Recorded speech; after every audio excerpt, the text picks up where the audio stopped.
Oh, man. Recording. Now? Now? Mm-hmm. Okay. Welcome to Flick Filter. I am Big Diesel. And I'm the professor. And we are talking about Dune Part 2. Dune Part 2. I know we did not do a Dune Part 1, so this is a mullet review. So there are going to be light spoilers in the beginning for Dune Part 1. Okay. And then this is just a mullet review is basically review in the front, spoilers in the back. So we'll let you know when we're about to talk about spoilers, so you can get off if you don't want to hear it, and then come back. Yeah. But So, anywho, greetings from Arrakis. So, Dune Part 1, just to summarize that, how deep should we go with that? this is mostly about Dune Part 2. Oh, so want me to pick up right where Dune Part? So if y'all want to know a Dune Part 1, kind of know our thoughts about Dune Part 1, we'll make another extra video about just Dune Part 1, but just summarize it. Okay, so light spoilers from picking up where Dune Part 2 picks up. It picks off directly after Part 1 ends, where Paul and Lady Jessica have essentially joined the Fremen after the end of Part 1 because of, they come upon the Fremen after the fall of everything that happens on Arrakis, and they basically are part of the Fremen at this point. But Paul still, in a sense, has to sort of prove himself, while at the same time, there are Harkonnen that have been attacking remnants of, survivors that are still on Arrakis from what happened in the previous movie. So, after that initial conflict, Paul and Lady Jessica have immersed themselves more with the Fremen. The elder mother of the Fremen people, it's told that she's about to die, and so Lady Jessica, she becomes kind of like their head reverend mother, while Paul ends up becoming more prominent in the Fremen. And then there sparks the relationship between him and Chani, and then also him sort of becoming this Messiah figure, which some people believe, like some of the Fremen believe, like, oh, he is the Messiah, and then there are others who are doubters, and a lot of that's dependent on what part of where they come from. So, like the Southerners, they more so believe in that prophecy, while others don't necessarily believe. Chani's one of those who doesn't necessarily believe in the prophecy, though she does believe in Paul and like who he is, and she believes that, oh, he's different than the other outsiders that they've had before. So that's one aspect of the story, and while at the same time you have the introduction to Fayde Rafa Harkonnen, who is the brother of Rabba, I believe that's how you pronounce his name.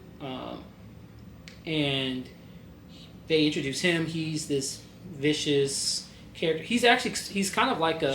So first, Chani is played by Zendaya, who you didn't have much of her in the first one, right? But you have more of her in this one.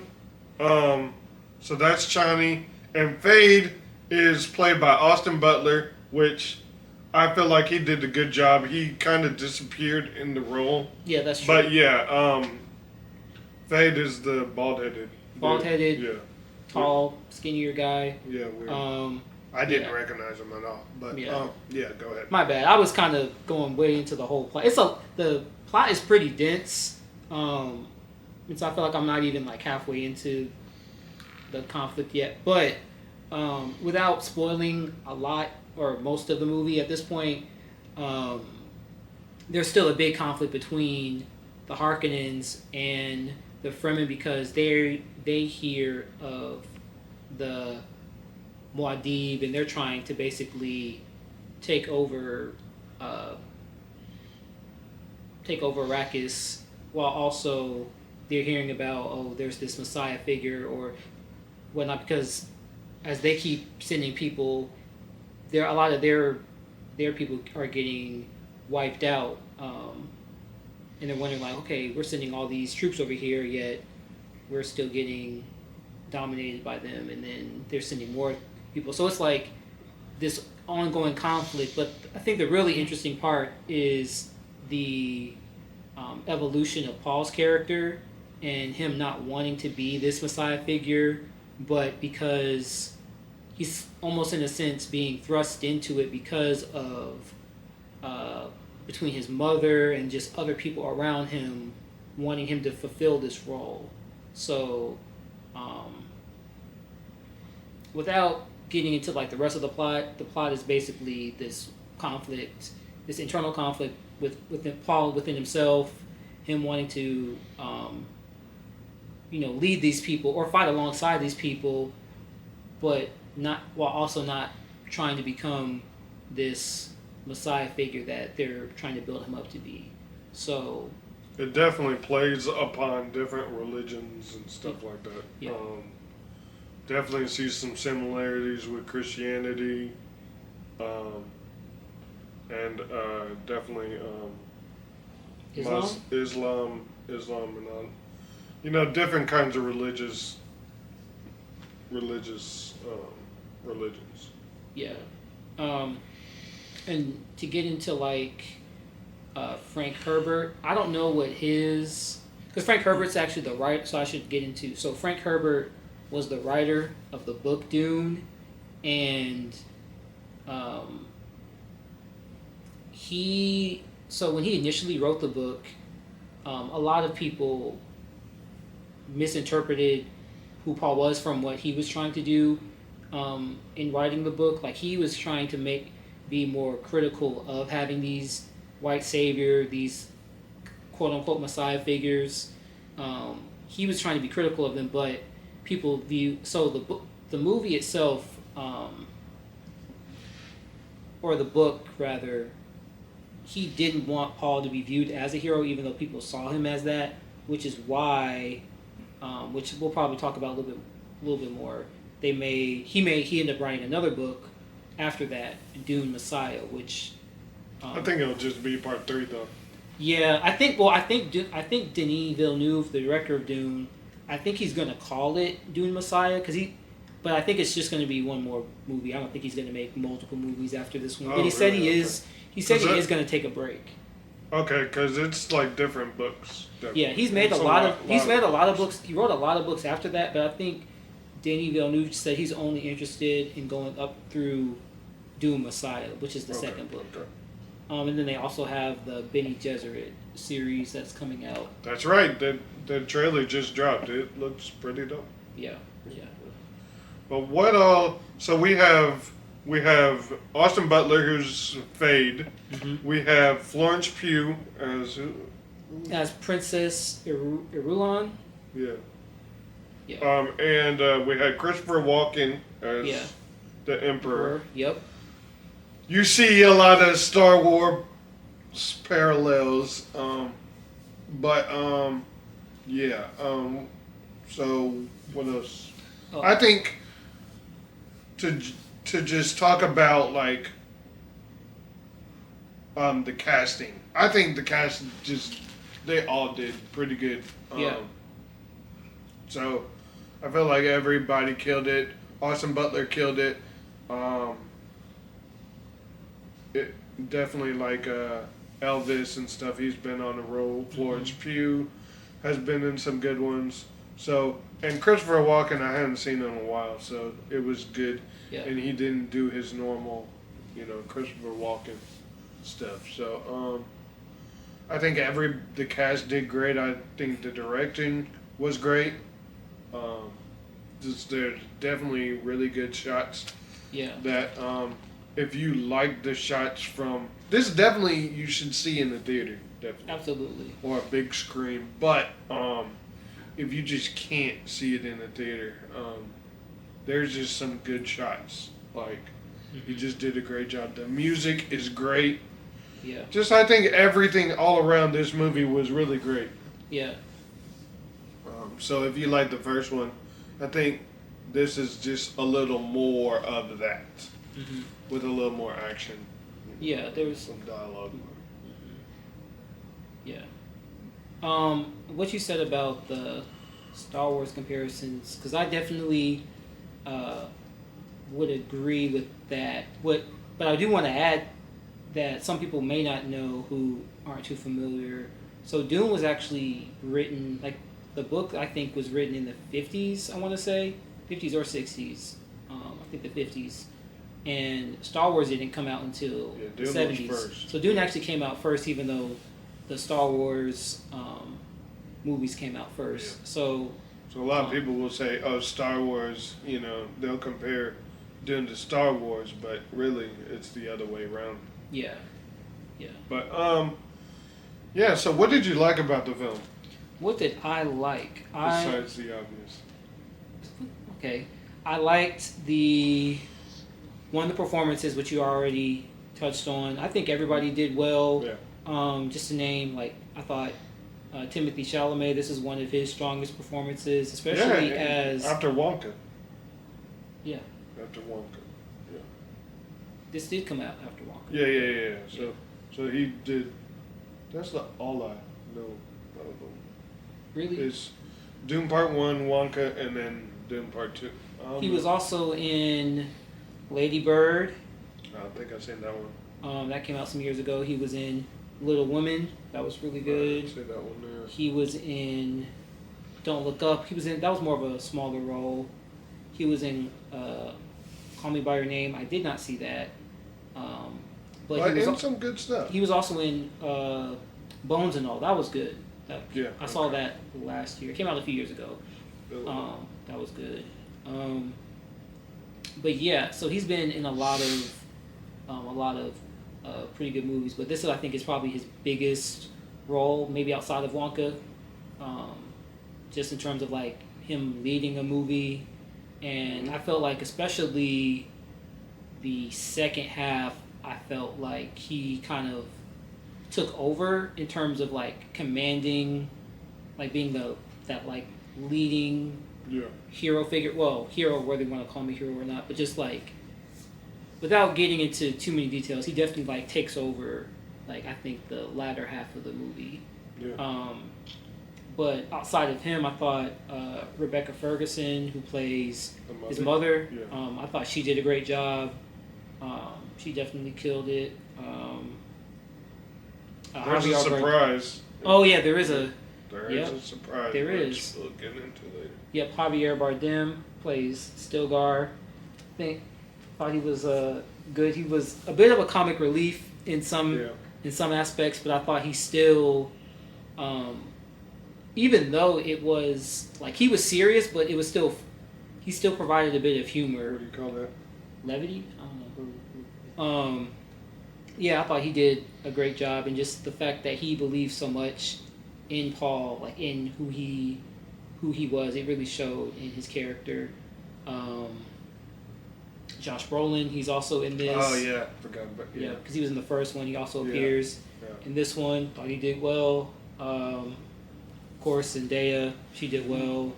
What's crazy about Zendaya is like she definitely represents like younger generations coming up today, whereas in maybe the grandparents or the mother or the parents are really more religious, and like the children, the grandchildren are more kind of skeptical. It's like, these are just fairy tales that they tell us. Yeah, which is kind of a good comparison, when looking at it, from a religion standpoint. Yeah.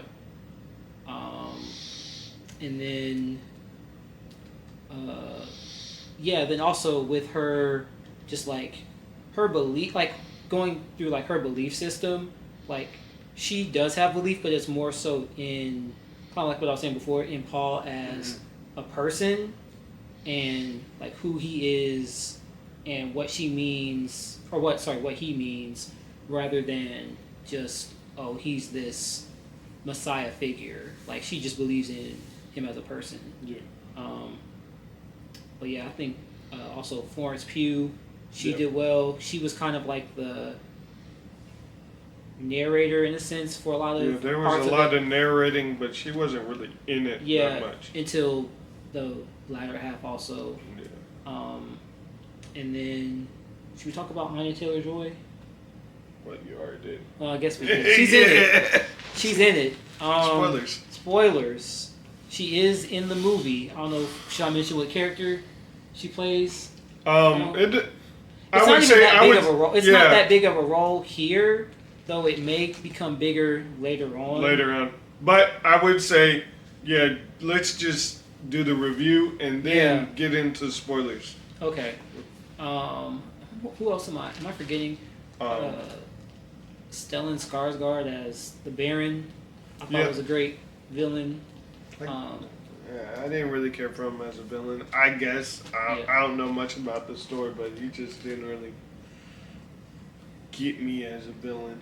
But so I feel like just story-wise, I think it was just a really interesting story with an interesting narrative and just great acting. Yeah. But as far as it being the villain character, I was just kind of like, he was alright. So I think he actually, I probably liked him more as a villain in part one, whereas in this one, get that, because this one felt more like Fayde Rafa. Like it was more of his movie for this one.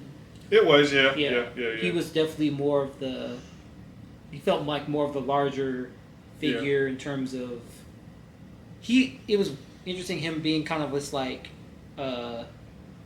almost like this mirror for Paul. Like they are like these two opposing figures of like who's ultimately gonna stand at the end of it, and you definitely get that that conflict between them towards the end. But I guess, how do we feel about overall the movie? Overall, I honestly don't have really any negatives or complaints for me personally. Yeah, no negatives. I thought it was beautifully shot. The music was great. Yeah. The score was great. The story I thought was really compelling. I feel like you can take away from different things from it each time you watch it. So yeah. I think So what would you rate it? Out of 5? Yeah. 6. I'm playing. Yeah, I'd give it a 5 out of 5. Yeah. I would. Yeah, I don't have any anything against it. I think it was just as good as the first one. I'm interested in seeing the next one. So yeah. 5 for me. I would, if you could see this in the theater, but now it's on DVD, so and on Max. So go check that out there. It's really good. If you have not seen the first one, let us know if we should do a first one. We'll do that. But now we're gonna get into spoilers. Yeah, we're gonna get into some spoilers. So if you have not seen Dune Part 2 and you want to get into that, pause this and go watch it. Then come back. So we're just giving you that warning to give you a few more seconds to leave. Okay. All right. So let's get into spoilers. Spoilers. So yeah, what do you want to say?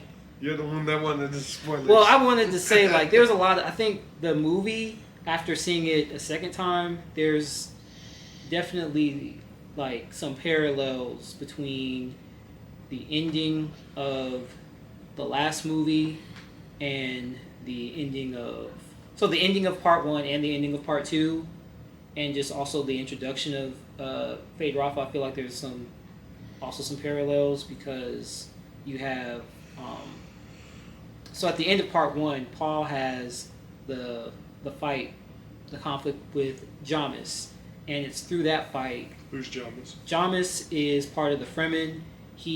Actually in part one, Paul would have these visions of this person who he didn't know at the time when he was having the visions, and we're led to believe like, oh, this is going to be like a mentor figure for Paul because he's like instructing him and guiding him in certain areas. But then when he finally comes into contact with them and he's face to face with them, like when Paul happens upon the Fremen, Jamis is one of these people, and Jamis is like, nah, we got to kill you essentially, and Paul ends up fighting Jamis essentially in order to become part of the Fremen.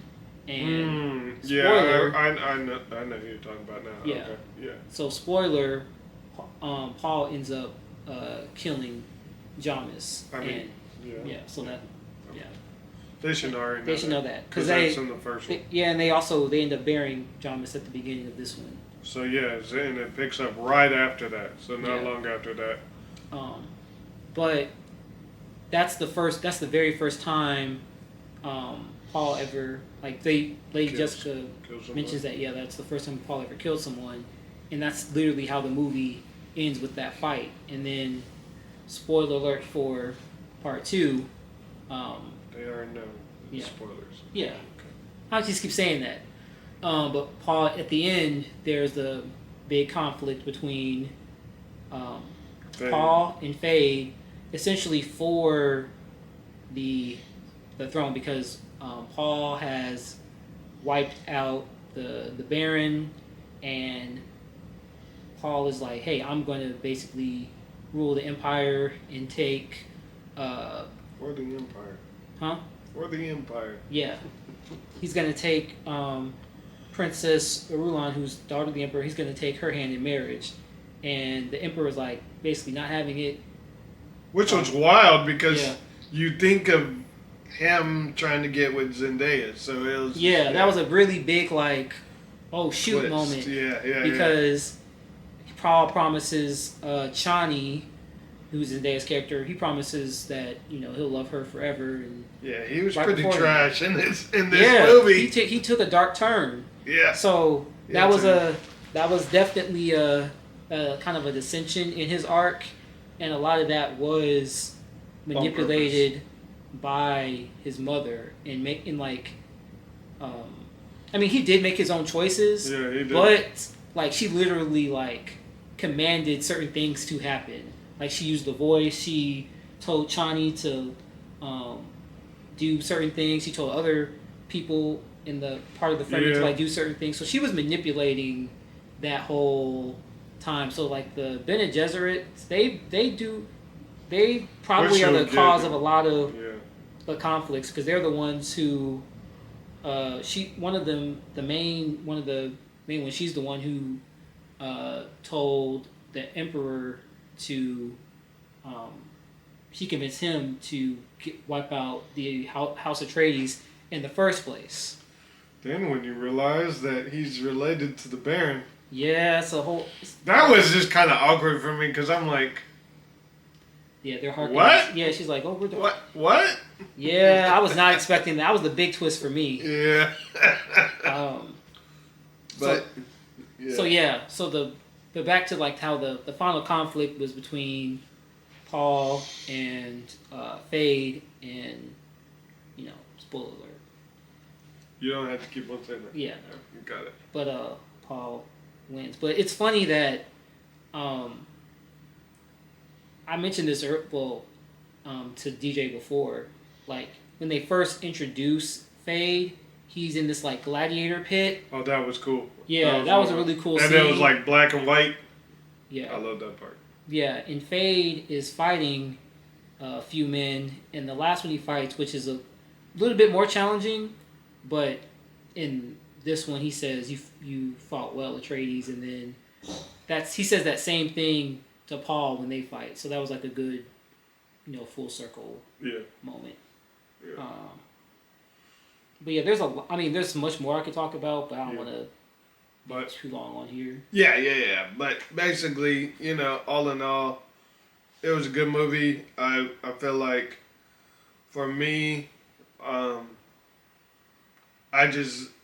it's just really weird to just see how and to watch the behind the scenes to see what they're trying to do, like as far as religions, and when people say, "Oh, this is a Messiah," and how it can easily be misconstrued.